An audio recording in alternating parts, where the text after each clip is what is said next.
Komið þið sæl, ég heiti Sigrún Helga og í þessu myndbandi ætla ég að fara í kaflann lýsandi tölfræði í bókinni Tölfræði frá grunni. Nánar tiltekið ætla ég að fara í undirkaflann lýsistærðir fyrir flokkunaraðferðir. Hvað eru flokkunaraðferðir? Jú, ef við tökum sem dæmi að flokkunaraðferð væri ef við værum til dæmis með möppu af myndum og við ætlum að segja til hverja einu og einustu mynd hvort sé andlitsmynd eða ekki. Þá flokkum við hverja eina mælingu sem jákvæða og neikvæða og þá til dæmis jákvæð ef þetta er andlitsmynd og neikvæð ef þetta er ekki andlitsmynd. Og svo erum við einhverja flokkunaraðferð sem reyna að greina það saman. Útkoman úr þessari flokkunaraðferðir fellur alltaf í einn af þessum 4 hópum. Að það séu sannar jákvæða mælingar og í þessu tilviki þá væri það til dæmis að það væri mynd sem væri í raun og veru andlitsmynd og að flokkunaraðferðin okkar, til dæmis tölvuforrit eða eitthvað annað, að það flokki það líka sem andlitsmynd. Falskar jákvæða mælingar eru hins vegar mælingar sem að flokkunaraðferðin okkar segir að sé andlitsmynd en það eru raunmynd af einhverju öðru. Á sama hátt erum við með sannar neikvæðar og falskar neikvæðar mælingar. Sannar neikvæðar eru þær myndir sem ekki voru andlitsmyndir og flokkunaraðferðin okkar sögðu líka væru ekki andlitsmyndir. En falskar neikvæðar voru þær myndir sem að flokkunaraðferðin sagði að væri ekki andlitsmynd en var andlitsmynd í raun. Mörgum finnst mjög gott að setja þessa 4 útkomu upp í töflu þar sem værum annars vegar með skipta upp eftir því hvort að fyrirbærið okkar sé með þann eiginleika sem við erum að skoða. Til dæmis hérna hvort að einhver mynd sé andlitsmynd eða ekki.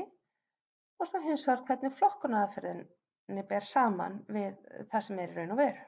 Hvort að flokkunaraðferðin flokki á sama hátt, það lendir hérna á þessari hornlínu, eða hvort að þetta séu falskar mælingar. Við fjöllum 4 hugtök sem tengjast flokkunaraðferðum og þessi hugtök eru öll mjög mikið notuð.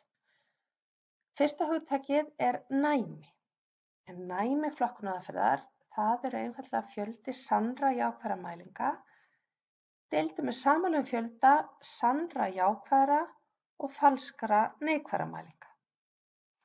Það er að segja, við erum með allar þær mælingar, eða eins og við tökum aftur andlitsmyndadæmið, allar þær myndir sem að flokkunaraðferðin sagði okkur að væru sannarlega andlitsmyndir og það var rétt hjá henni, deilt með bæði sönnu jákvæðu og fölsku neikvæðu. Ef við reynum umorða þetta, þá er þetta, hversu hátt hlutfall af þeir sem hafa eiginleikan, og í þessu tilviki, hversu hátt hlutfall af andlitsmyndunum voru réttilega flokkar sem andlitsmyndir en ekki sem myndir af einhverju öðru. Það er að segja hversu hátt hlutfall af þeim sem hafa einhvern eiginleika greinum við. Annað hugtak sem er mjög oft notað í samhengi við næmi er sértæki. Og sértæki er raun og veru akkúrat hið gagnstæða. Það eru neikvæðu mælingarnar. Ef við tölum aftur andlitsmyndirnar, myndirnar, þá eru þetta myndirnar sem voru ekki myndir af andliti. Og þá er það sönnu neikvæðu deilt með sönnu neikvæðu og fölsu jákvæðu samanlagt.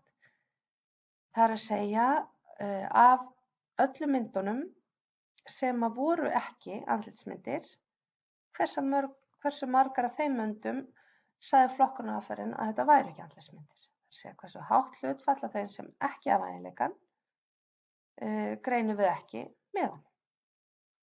Og hérna kemur dæmi. Klínískar greiningar á þunglyndi og kvíða samkvæmt viðtali voru bornar saman við greiningar samkvæmt svokölluðum HATS-kvarða sem er viðurkenndur þunglyndis- og kvíðakvarði. Þetta var gert við 200 einstaklinga sem komu í hjartaendurhæfingu á Reykjalundi.